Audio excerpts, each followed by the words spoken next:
All right, good morning. It's our spring break week broadcasting live, not only on Radio Pop, but from Orlando. And as I said, I'll be moving. I think I'm going to be moving into a more comfortable setting. It might be a little noisy, but it'll be more comfortable. I'm just going to kind of lounge around here for the rest of the program. You'll see what I mean. I'll try to send you guys a photo. Maybe even do a Facebook Live on all of that.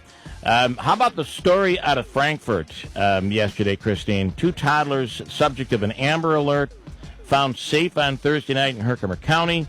And 2 others, the parents, it looks like, are, according to police, on the lam. So what is this story?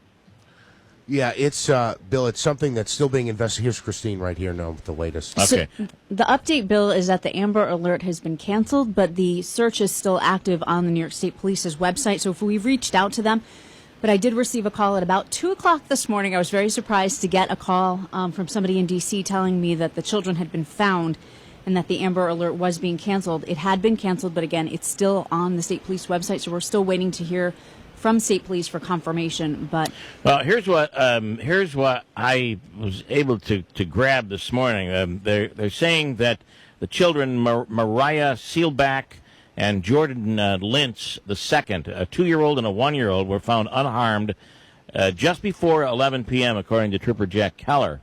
And but they're saying that the parents of these kids are still being sought by authorities. Right. Their mother, Alicia Seelbach, and Jordan Lintz, who is Jordan D. Lintz II's father. According to police, were reported to be with the children. In 2012, they were charged with strangling a woman who Lintz, according to police, said had a child with. Police did not identify the woman, according to reports. Alicia Seelbach had last been seen with her children on last Friday. On Tuesday, the Herkimer County Department of Social Services got an order from family court to remove the children from their custody. When authorities went to Alicia Seelbach's home in the village of Frankfort, both she and her children were gone. After the Amber Alert was issued, tips poured in, but police got a break when they were contacted by a relative of Alicia Seelbach. And that's when everything kind of unfolded. The police said at that point it was all about the children and that the children are now safe. They had worried that the kids might actually be in danger. right. So, crazy story. Speaking of crazy, John Boehner out yesterday talking about Ted Cruz. Does this tell us about just really how much these Republicans, and it's not just establishment Republicans, it's Republicans in general in Congress don't like Ted Cruz? There was an article in yesterday's Wall Street Journal and about how the Republican Party is now warming up to Donald Trump. And I think that that was the actual phrase that they used, was warming up to Donald Trump, because they thought that the option of having Ted Cruz in the White House was not one that they wanted to deal with. So I think that was extremely telling. And of course, leadership putting out the feeler saying, you know what, if this is our guy, then this is going to be our guy. We're going to stand behind him if he, in fact, becomes the nominee. And, you know, my question for you, Bill, is then do you think that, you know, this kind of turns the tide completely irreparably against Ted Cruz? Well, I think that hearing John Boehner come out yesterday, I mean, we all knew that they all hated Ted Cruz. They really disliked, I don't think hate is such a bad word. It's such an inappropriate word. They really hated Ted Cruz. And but it seemed that, all right, listen, they went through this whole thing of, hey, if this is what it takes, we're all going to rally behind Ted Cruz to stop Donald Trump. Well, somewhere through this whole thing, they've either determined that's not going to work, so what's our next best choice? And that is to support Donald Trump.